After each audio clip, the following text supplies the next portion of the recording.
system. In this, I have worked extensively on drug metabolism. Like I said before, cytochrome P450s are the enzyme. It's a $1 trillion industry.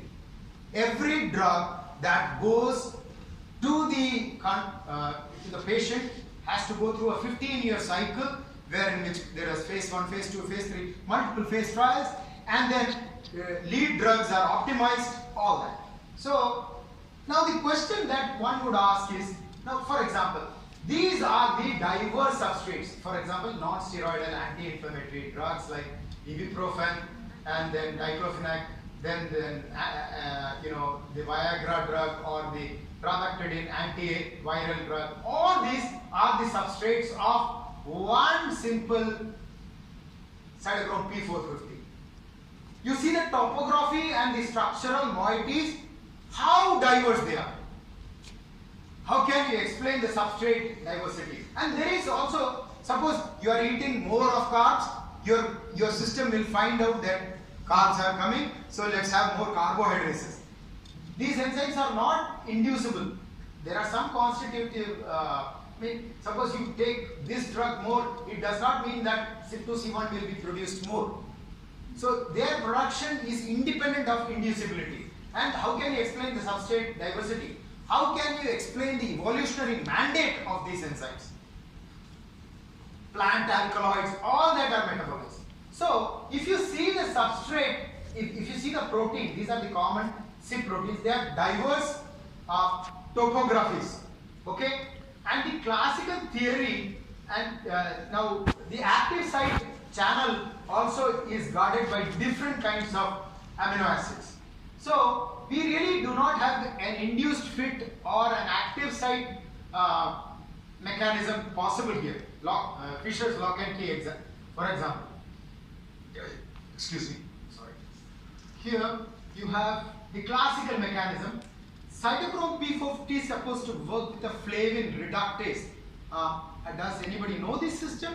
So it's supposed to also work with reductase. Now we are coming to complex enzymatic system in physiology. Now earlier it was one protein system. Now this system has three proteins: cytochrome B5, cytochrome P450, and flavoenzyme reductase. Now how do they interact? As per the classical theory, cytochrome P450 binds to substrate, gets switched on, reductase comes and binds to a termomolecular complex, and to this oxygen binds, and then reductase, and then there is a large intramolecular electron transfer and oxygen activation, and then you get either substrate hydroxylation or ROS formation. Now the mandate for the industry then was, I was doing a project in American lab, and my mandate was to minimize the ROS. What did I report? I reported that if you take away the ROS, CYPs don't function. So completely different outlook. You form a wrong theory and approach a problem with a wrong approach, you get wrong inferences. So my theory is that oxygen is activated by CPR. In this theory, oxygen is activated by CYP, and then ROS is produced, and then the CYP uses that ROS to hydroxylate. So what is the fundamental evidence that I gave is, here I took multiple types of cytochrome P450 isozymes in multiple configurations. Here you have to see only two things.